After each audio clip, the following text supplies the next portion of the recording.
যে বলে যে আমি পালিয়ে যাব না বলে যে পালিয়ে যায়, সে আসি বলে কখনো আসবে না।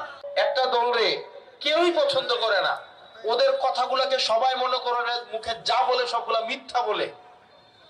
এই দলটা যতই বলুক, টাইম ফ্রেম দিক, মনে রাখতে হবে যে বলে যে আমি পালিয়ে যাব না বলে যে পালিয়ে যায়, সে আসি বলে কখনো আসবে না। ওই দিন শেষে গান আছে না, আসি আসি বলে বন্ধু দেখা যাবে, ওখান থেকে বলবে আসবে, বলে নেতা কর্মীদেরকে মাঝে মাঝে বের হবে, ওদেরকে জনগণ ঠেঙাবে, ঠেঙায় জেলে দিবে।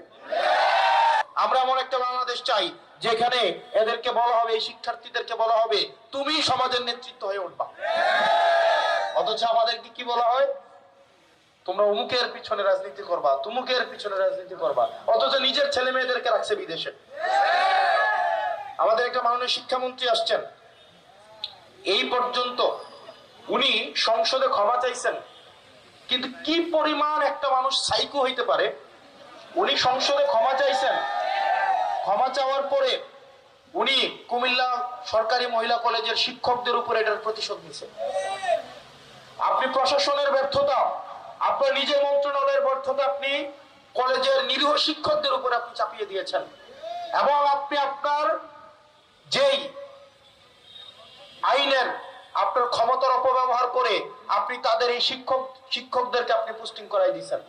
ওই দিন শেষে ডাক্তার এবং শিক্ষক এই দুইটা নিরীহ শ্রেণী আছে, না পারলে গিয়ে ওদেরকে ধরে পিটাও। ক্ষমতাহীন শ্রেণী।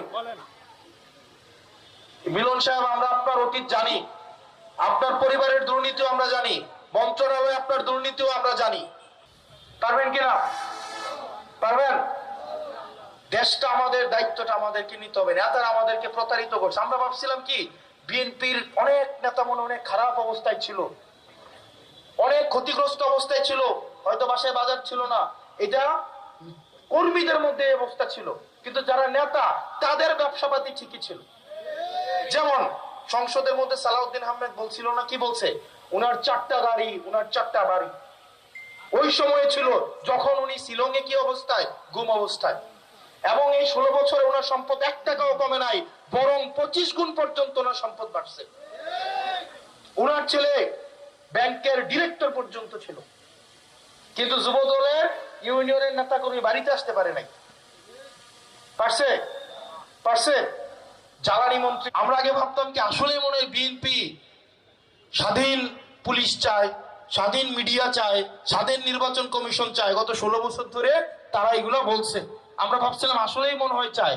বরং এইটা না, তাদের আপত্তিটা ছিল কোন জায়গায়, আওয়ামী লীগ দখল করছে, তারা দখলের বিরুদ্ধে ছিল, তাদের কথা ছিল এটা আওয়ামী লীগ করবেন, এটা আমরা করব।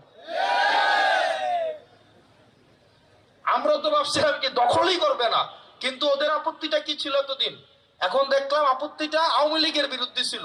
তারা দখলটা চায়, দলীয়করণ চায়, তবে সেটা হবে বিএনপির নেতৃত্বে। অথচ আমরা তো দখলেরই বিরুদ্ধে ছিলাম, দলীয়করণেরই বিরুদ্ধে ছিলাম।